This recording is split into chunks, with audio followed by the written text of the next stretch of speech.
Hello and welcome to Dateline Lagos on Channels Television.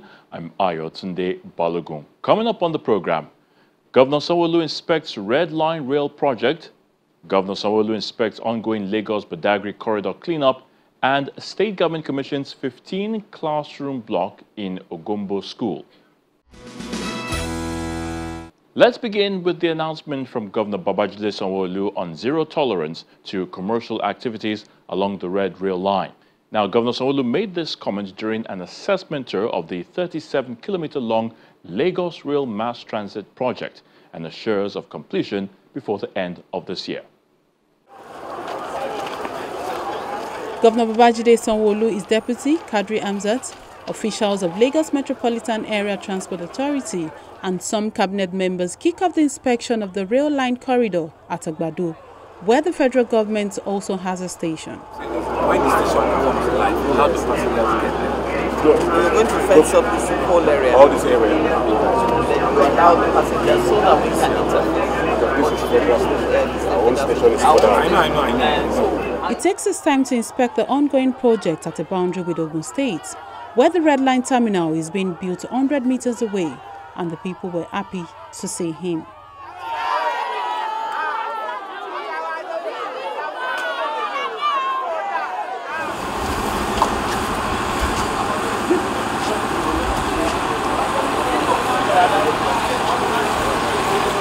Next stop is Iju Station. He moves around the facilities to see what has been put in place. The escalators, turnstiles, access points, already in place for operation.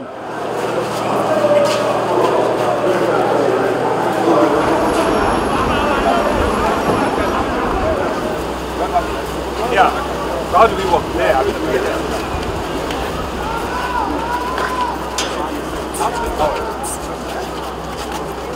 From Iju to Agege Red Line Terminal, where the station has been completed, with furniture being fitted to prepare them for operation.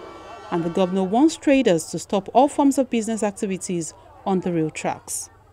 Ibi transportation rail non pe tebo ba se tebo erini lẹ́yìn be yen je pe ati ti se leti oko ma wo ni gba le toja bi ìṣẹ́jú márùn mẹ́wàá di train ma kọjá mi ò fẹ́ kemi mi ò fẹ́ fẹ́ mi ṣòfò. The brand new Targo train coaches purchased by the Lagos State government is aligned at Ebute Metta within the premises of the Nigerian Railway Corporation.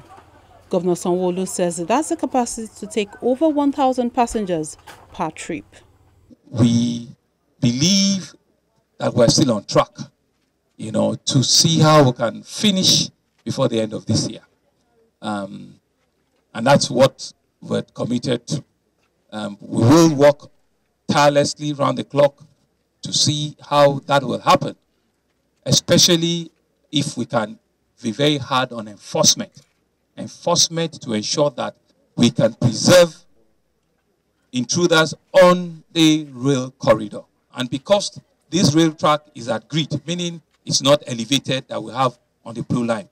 So we have a lot of work to do to ensure that people are not in any form on the rail track. Significantly, we have walled off most of the rail track using the wire mesh, but you will notice that at some point, right, we probably need to go back and do proper concrete wall, because with the wire mesh, they have started even breaking them and opening up. So we have taken a view and a decision that we will, especially maybe 500 meters to almost a kilometer, to the train platform itself, we probably need to do concrete wall to be able to secure the passengers, to be able to secure the citizens from themselves, against safety, that will be happening on that rail corridor. Regarding the passenger capacity, I'm sure if you look at the strength and the length, they will take not less than 1,000 passengers at once, not less than 1,000 passengers. So if you have 1,000 passengers, they will be able to take them. If you have 1,100, 1,200, it might also be able to squeeze it, because they also have facility for standing. Because they are metro trains, they are very short distance. So in 20 minutes, 10 minutes, 15 minutes, people don't have a problem. And they are air conditioned. Just standing for 50 minutes and get to where you are. Journeys that either would have taken you an hour and a half, you'll be there in 15, 20 minutes max. So people really will not mind. And it has been done everywhere in the world. It has provision for standing. And so it will take a large number, minimum of 1,000, at any point in time. Regarding the blue line, people must stay right on all the platform. When you come on the platform, don't just stand where the lift or the staircase takes you to. That's not the only place where the door is going to. The door is going to open all right down the platform. So you can walk down, you can walk up, just spread yourself on the platform. Once you spread yourself on the platform, you will have spaces when they finally come and the doors will open and you'll be able to go. But the other lesson that we need to also teach our citizens is that, as is done everywhere in the world, you must allow passengers that are on board to come down first before you go in. He also says Lamata is already making plans for the green and purple rail line and appeals to the federal government to support the state in order to complete other rail infrastructure. The seamless cowrie card that we have on the blue line will also be implemented on the red line. It will be the same mode of payment, so you don't need any other means of payment, other than your cowrie card that you have, that you are using on your BRT, you are using on your lag ferry, you are using on your blue rail, which you will eventually also use on the red rail. So all of that are part of the final components that we're doing. We're installing CCTV cameras. We're talking to vendors, massive commercial spaces that you see. So what you see in places all over the world, a train station is usually a place of congregation. Is usually a terminal for citizens to commune, to interact, and to engage. So that's why you see that the train stations are actually very big. I dare say, from the history that we have, that the Ikeja station will be the biggest train station in the whole of Africa. You can see our red trains right behind me. So what we have come to do is to look at how ready they are. And we have conversation, around buying more rolling stock. But, it comes with a lot of funding and a lot of financing. And we're trying to be very creative on how, we engage that. In fact, we're having conversations on the green and is it green and purple? They said green and purple line. We're having conversations, around it. I need to also mention this. Most nations that are building rail infrastructure, it's usually taken up by their national government. We're about the only one that is carrying this burden all on our own. So if the federal government, if they support us, we will take their support so that we can do these things a lot more quicker and faster. So it's within the budgetary constraint that we have, and to do other things. Ikeja Mega Station is said to be the largest terminal in Africa, and the state government assures residents of opening Yaba and Ikeja flyover this month to ease traffic congestion within the metropolis. Now let's turn our attention to the cleanup exercise ongoing along the Lagos-Badagry Expressway, where Governor Babajide Sanwo-Olu warns traders not to trade on the highway or face the full wrath of the law. It was a busy week for Governor Babajide Sanwo-Olu. He set out for an enforcement exercise with the Commissioner for Environment, Transportation, as well as a special advisor on transportation. So go to the budget again. Due to the situation, it's fully blocked, and the discharge point over there is also blocked. The first stop is the Orile area of Lagos. He moves around the markets to inspect the shanties cleared by the State Task Force Special Intervention Team, led by Area Commander of the Ikeja Police Division. He took time to address the traders on clean environment.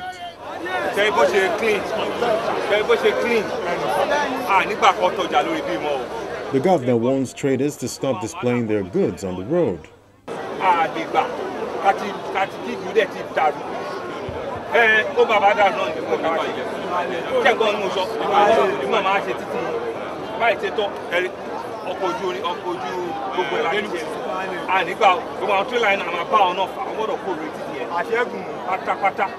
Next stop is the Orile Igamu Blue Rail Station. Governor Sanwo-Olu was greeted by a large crowd. He's here to see how people board the trail. Governor Sanwo-Olu announces zero tolerance to those encroaching the right-of-way. Our task force are working to secure the entire right-of-way and to remove all sorts of miscreants and all sorts of illegal trading on that entire corridor. I'm happy with what I saw, and I was able to explain to all of the shop owners and residents around that place. They saw the need for us to do what we're doing. And we also did a stopover at the Orile Gomu train station, which we walked in and we saw that the schedule of the trains, right, will resume later in the evening again, since they do both peak and off-peak, both peak in the morning and also peak in the evening. But from what I saw, there's a need, there'll be a need for Lamata to also increase, the peak of the rate of the trains that are applying, the blue line.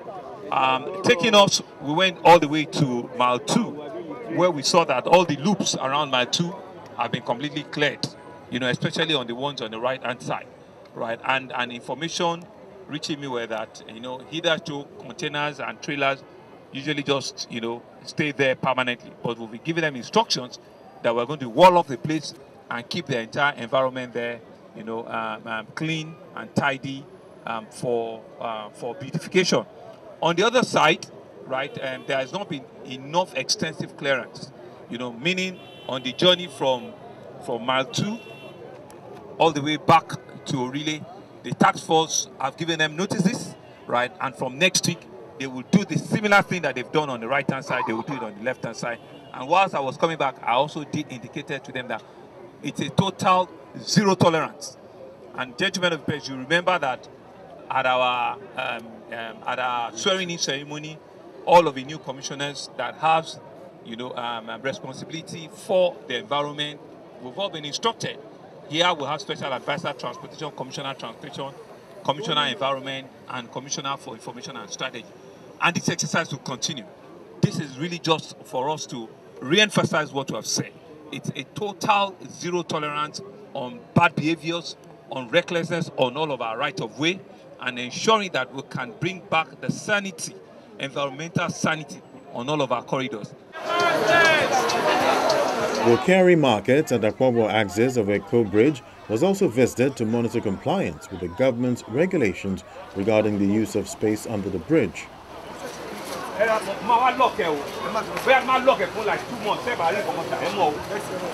See all these okay.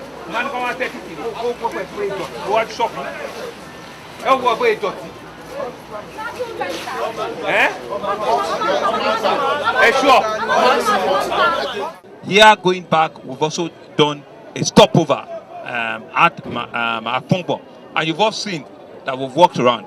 We need to do a bit of road cleanup, we need to do a bit of, but we've expressed our displeasure with the level of environmental sanitation in front of all the shops, and they've given me their commitment that henceforth they will make sure that all of the environments are kept clean.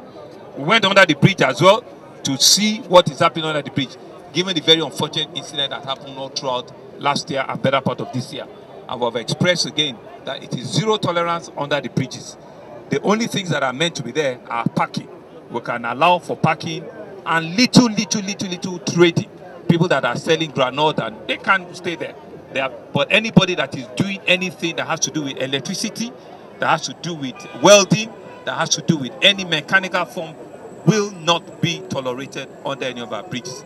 So that's all we've done. And we've also seen also around here that our various yellow bus drivers, they need to also comport themselves. They need to be able to organize themselves and stay within the parking garages that have been allocated, for them. Here we are the ones at Akpogbo, and they are well behaved. They are here under their parking lot, and I'm hoping that they will keep this sanity all throughout the day. They are here now, and we're hoping that we've instructed them that later part of the day they are not meant to leave, their garages to places where they are not, supposed to do. I'll be consulting with the Ministry of Environment to see, this is the policy, to see if it's possible for us to reintroduce the weekly, or the monthly environmental service, so that we can bring back the sanity, of a livable city.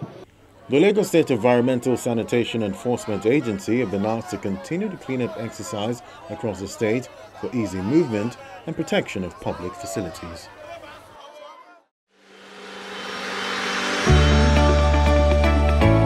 Lagosians, it is no news that the present administration of Mr. Governor Babajide Sanwo-Olu delivered projects in different sectors of the economy through the themes agenda. With this success in mind, the second term of the present administration has included social inclusion, gender equality, and the affairs of youths in its agenda. Now, we have the themes plus agenda. With this, no one is left behind on account of their social status, gender, or age. Lagosians, be prepared for another 4 years of a total revamp in all sectors.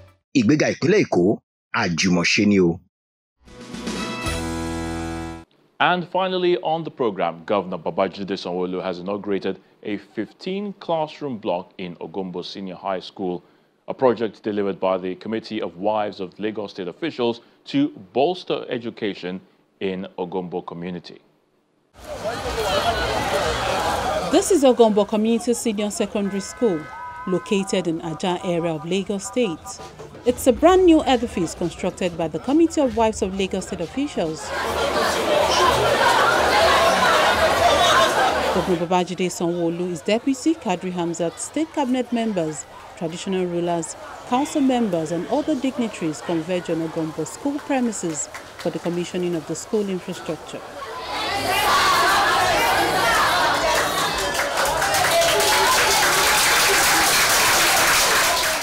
My utmost gratitude goes to my husband, Mr. Governor, The wife of the Lagos State Governor, Dr. Ibijoke Sanwo-Olu, who is also the chairman of council, says the project was informed by the need to address the plight of students in Ogombo community who have been served by one junior secondary school. I am delighted to be part of history being made today as the Committee of Wives of Lagos State officials, council, in partnership with Lagos State Special Committee on Rehabilitation of Public Schools, to officially commission the Ogombo Senior High School project. This journey commenced in December 2021 when council realized that Ogombo community needed a senior secondary school. Our children here had to go very far if they want to do the senior secondary. The junior secondary school is on the other side over there, and because of the senior secondary school, we have learned that they have demolished the junior one so that they can rehabilitate it so that it can be at par with the senior secondary school. That is what the Committee of Wives of Lagos State have been able to influence in Ogombo community. The foundation type was advised from a well-conducted geotechnical subsoil investigation, being the standard procedure states. Standing before us today is a fully completed and equipped 3-floor educational structure with 15 ultra-modern classrooms, 30 toilets, libraries, laboratories, ICT centers, offices for teaching and management staff, as well as well-equipped sick bay. Lagos State government runs an all-inclusive government, and no community is left behind. Ogombo is not left behind. My sincere advice to you is to take ownership of this facility. Again, I make that plea. This is your school. Please guide your school jealously. Do not let any riot, protest, break any window or chair. Do not let anybody come and destroy anything in your school. It is a veritable access to the educational development of the children in this community. So I urge you, students, parents, teachers, school managers, religious and traditional leaders, elders, private sector, and non-governmental organizations in Ogombo to commit to the sustainability, marketability, and maintain this school. Also speaking is the wife of the Deputy Governor, Mrs. Oluremi Hamzat, who was the supervisor of the project, and she gives details of the school facility. This, no doubt, is an iconic project, the first of its kind in Lagos State and its environs. These ramps were constructed to achieve desired standard and address to progressive self-use design. This design will allow the physically challenged students to move easily and safely to also enjoy the great varieties of opportunities and experience on each floor of the building. Mr. Olushola Babajide Sanwo-Olu, the Executive Governor of Lagos State, is a lover of sound education, as it helps equip an individual with knowledge, skills, critical thinking abilities. It also fosters personal growth, enhance solid mobility, also play a vital role in driving economic development and innovations. We at Council are sincerely grateful, sir, to you and your entire staff, Cabinet, for your support and development strides in the state. The objective of this project also conceived in line with Mr. Governor Third Pillar Education and Technology First-Time Team's agenda of the state. The government has made it a call of duty not to leave Lagos State children behind in terms of education and development. This patriotic act of service to humanity has brought Ogombo Senior Secondary School with the aim of developing responsible and encouraging learners in Ogombo town to foster tolerance, respect, and acceptance of others, and to build each student resilient, self-esteem, and to also provide a rich, relevant curriculum that empowers all students to study and be successful in life. Traditional rulers and representatives of Etiosa Constituency 1 commend the state government for the intervention. I also want to use this medium to appeal to our mothers under the umbrella of KWASO to help speed up the renovation of the junior secondary school. May God bless our mothers. Like the proverb Oliver Twist, while we are very grateful to the state government for their support, we also want to use this afternoon to call government attention to the growing population of our children in the kingdom. Hence, the need for more classrooms for a serene learning atmosphere.